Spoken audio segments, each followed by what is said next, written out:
ना। हाँ। जयराम महतो का प्रॉपर्टी का चेक करना सबसे आसान है। इसलिए आसान है कि जयराम महतो एक पार्टी का सिंगल विधायक है, उसको ना सत्ता का सपोर्ट मिलेगा, ना विपक्ष का सपोर्ट मिलेगा, ना उसको बीजेपी का सपोर्ट मिलेगा, ना जेएमएम का सपोर्ट मिलेगा। मेरा प्रॉपर्टी इजीली चेक हो जाएगा। मेरा जो पुश्तैनी जमीन है, मेरा दादाजी के नाम से 4 एकड़ 87 डिसमिल, उससे अगर 1 डिसमिल ज़्यादा मिलेगा तो काम करने पे विश्वास करते हैं। हमारा गर्जना सिस्टम से है। आप बोलो रात के अंधेरे में चोर उचक्के जैसा जो लोग शिलान्यास का बोर्ड तोड़ के गए हैं, अगर हम विधायक होकर उन पर अपना ध्यान केंद्रित करें तो मेरे कार्यकर्ता देख लेंगे और जनता देखेगी कि आज क्या उनकी सोच है। 20 सालों का भाई उनका साम्राज्य का अंत हुआ है, तो वे विश्वास करते हैं। हमारा गर्जना सिस्टम से है। एक और विधायक है तो दूसरी ओर सांसद। नमस्कार, जोहार, आप देख रहे हैं चैनल न्यूज। मैं हूं निशा मिश्रा आपके साथ। मैं जयराम महतो और ढुल्लू महतो की बात कर रही हूं। दोनों की जो रंजिश है, राजनीतिक रंजिश, अब वो खुलकर धरातल पर आ गई है, सबके सामने आ गई है। दोनों एक दूसरे पर कटाक्ष करने का एक भी मौका नहीं छोड़ रहे हैं।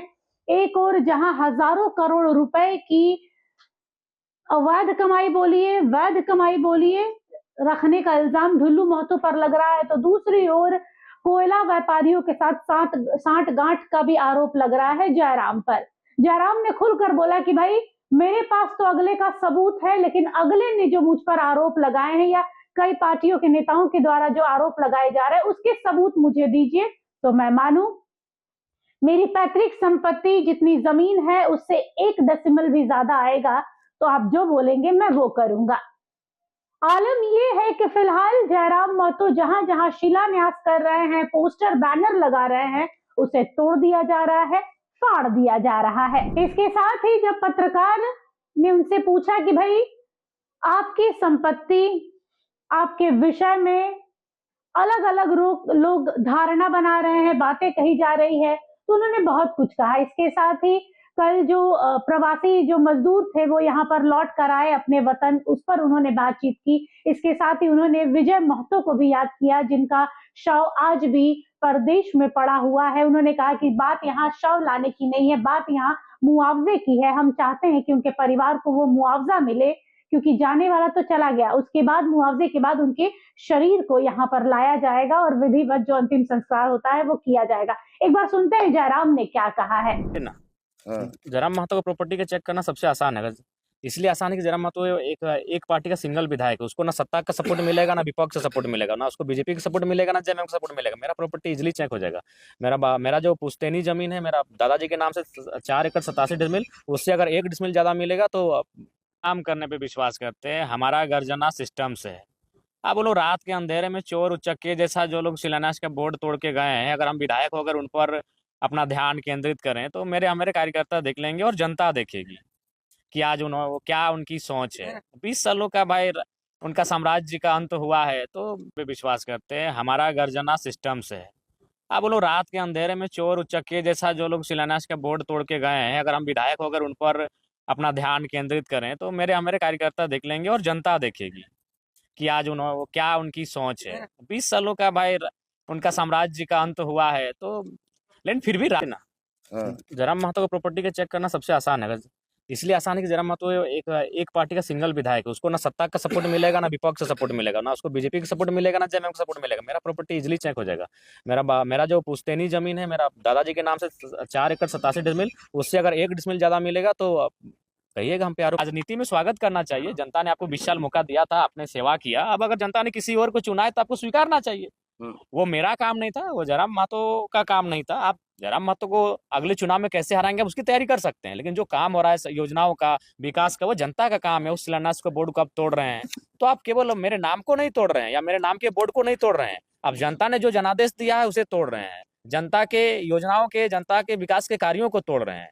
तो ये दुर्भाग्य। ये सारा पहला बात है कि चूंकि टेक्निकल क्या चीजें हैं वो बहुत कम ही लोग समझते हैं, और नो डाउट चूंकि प्रवासी की हम आवाज़ हैं तो लोग ये सवाल जहन में आता है कि प्रवासी मजदूर जो हमारे घर का है। जी हाँ, बिल्कुल। हम जिस घर में रहते हैं विजय महतो के ही गोतिया यानी उनके जेठा का घर है, जहाँ हम अभी फिलहाल डुमरी में रहते हैं, और उनका ही पार्थिव शरीर आज सऊदी में है।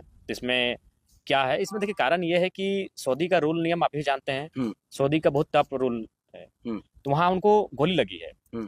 अगर सिर्फ बॉडी लेने की बात है तो बॉडी हम लोग कल ही ले आएंगे। बॉडी हम लोग मुआवजा को लेकर। और एम्बेसी से हमारी बात हुई, वहाँ के जो कंपनी के पदाधिकारी हैं उनसे मेरी बात हुई, जो हमारे मंत्री हैं राज्य के उनसे मेरी बात हुई, और जो राज्य के विभागीय सचिव हैं उनसे भी मेरी बात हुई। और मसला यही है कि हम लोग मुआवजा की मांग कर रहे हैं, और उनका कहना है कि जब तक कोर्ट का निर्णय नहीं आएगा हम लोग मुआवजा के लिए कुछ स्टेटमेंट क्लियर नहीं कर पाएंगे। जो भी मुआवजा देंगे, लेकिन कोर्ट का निर्णय आएगा तभी हम लोग देंगे। अगर सिर्फ बॉडी की बात है तो बॉडी कल ही आ जाएगा, उसके लिए एनओसी देना होगा। तो इसीलिए तकनीकी चीजें जनता नहीं जान रही, इसीलिए विपक्ष वाले नो डाउट कहीं सोशल मीडिया में या यहाँ वहाँ गुमराह कर रहे होंगे, लेकिन सच्चाई यही है। अगर केवल पार्थिव शरीर की बात है तो पार्थिव शरीर विजय कुमार महतो का कल ही प्रक्रिया हो जाएगा, और वो जो जितना समय लगे आने में वो आ जाएगा। लेकिन यहाँ पेंच फंस रहा है मुआवजा में, और मुआवजा को लेकर तमाम जो विभाग हैं, चाहे वो एम्बेसी हो या फिर कंपनी के पदाधिकारी हो या राज्य के जो प्रवासी विभाग को देखने वाले अधिकारी हो, पदाधिकारी हो, उनका एक ही चीज कहना है, एक स्वर में कहना है कि जब तक कोर्ट का निर्णय नहीं आएगा तब तक हम लोग मुआवजा को लेकर एश्योर नहीं कर सकते हैं कि हम कितना मुआवजा देंगे और क्या देंगे। तो वहीं पेंच फंस रहा है। बाकी अगर पार्थिव शरीर की बात है वो कल भी आ जाएगा, वो परसों भी आ जाएगा। परिजन जब एनओसी लिख कर देंगे पार्थिव शरीर भारत देश आ जाएगा, झारखंड आ जाएगा। विधायक जी, लोगों का प्रयास है। मैं कभी भी किसी जिस काम को मैं करता हूं, अगर उसमें कोई लोग प्रयास करते हैं तो मुझे सच बात कहने में अफसोस नहीं होता है, और ना ही मैं मैंने एक नकारात्मक किसी के प्रति सोचता हूं। बाकी लेकिन मूलतः जो प्रयास था विधानसभा में मैंने बात को उठाया, महामहिम से भी परिजनों को मैंने मिलवाया, और जिस तरह से 9 महीना उन लोग, हाँ 8-9 महीना बाद रहा तो परिवार को जो मानसिक पीड़ा देखिए सरकार को बिल्कुल उसको लेकर भी मैंने कई बार उपायुक्त को भी कहा कि कम से कम उनके भोजन पानी की व्यवस्था करे। वो समय समय पर थोड़ा बहुत किए हैं, लेकिन उतना पर्याप्त नहीं कर पाए हैं। दूसरी बात है कि राज्य सरकार को इस विषय में सोचना चाहिए। चलिए एक काम अच्छा हुआ, उसके लिए केंद्र और राज्य की दोनों टीमों को और दोनों सरकारों को धन्यवाद देंगे। दोनों के प्रयास से और हम लोगों जनप्रतिनिधियों के प्रयास से वो 5 मजदूर वापस आ रहे हैं, ये मैंने खुशी की बात है। लेकिन विजय बाबू का पार्थिव शरीर ना आना ये भी एक दुख का बात है। उसके लिए अभी फिलहाल विधायक नहीं, कुछ कानूनी दांव पेच है जो दोषी हैं, और दोषी नहीं है कह सकते, उनका भी अपना सब अपने अपनी जगह पर अपने सोचने का नजरिया ठीक होगा। तो हमारा जो सोचने का नजरिया है परिजन के माध्यम से कि भाई मुआवजा मिलना चाहिए। तो मुआवजा नहीं मिलने के कारण हम लोग मतलब काफी जिद पे अड़े हैं कि मुआवजा दीजिए और पार्थिव शरीर को वहां से भेजिए। तो यही समस्या है और यही तकनीकी समस्या है, इसको समझना होगा। और अगर 1 डिसमिल कहीं लेंगे भी तो हम बता देंगे कि हमने यहाँ लिया है। नाम ले लेते हैं, तीरथ जी है, ठीक है, उनसे कम फेमस हम नहीं है। सुनिए 1 मिनट, उस सब पे हम बात आप करेंगे। सुनिए। नहीं हम ये ले लेते हैं, हमको थोड़ा सा लग रहा था कि रोस्ट नहीं करें। हम ये बोल रहे हैं कि उन लोग पहले अपने बोलते हैं stand मामा clear का करें। रेस्टोरेंट चेक करें। हजारीबाग के जयराम महतो जी का मामा का रेस्टोरेंट में कौन जयराम जी मामा का जी? पैसा लगता है, वो कौन? बोले हैं, मतलब ऐसा। जाके चेक कर ले कौन मामा। मेरा मामा घर आमडी में है, जाइए देखिए। मेरा मामा लोग का क्या स्थिति है, नहीं है।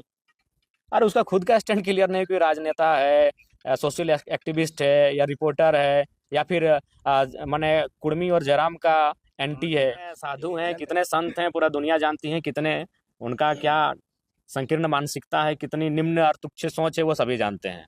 इसलिए मैं जरूरी वाजिब आए। फिर हम अगर बुरे ही थे तो क्या थे टिकट मांगने, हमारे पास 48 मिनट बात हुआ था। अगर हम बुरे ही आदमी थे तो पार्क लाइन के होटल में डुमरी में 48 मिनट बैठ के क्या आए थे, बस 1 ही साल पहले आए थे। तो सुना आप लोगों ने, ये थे जयराम महतो जिन्होंने साफ तौर पर कहा है कि भाई 1 रुपए भी अगर मैंने अवैध तरीके से हड़प लिया है, ले लिया है, तो उसे साबित कीजिए। विजय महतो के शरीर को भारत जरूर लाया जाएगा। जब तक लाएंगे नहीं तब तक शांति से नहीं बैठने वाले हैं। इसके साथ ही उन्होंने कहा कि भाई मैं अकेला पार्टी का अकेला विधायक हूं, इसलिए मुझे टारगेट किया जा रहा है और मैं इन चुनौतियों को आराम से लेता हूं। मैं इस पर कुछ ऐसा नहीं करूंगा कि जिससे लगे कि भाई अकेले पार्टी का अकेला विधायक बगावत कर रहा है। फिलहाल के लिए इस खबर पर बस इतना ही। देखते रहिए HNN न्यूज। नमस्कार, जोहार।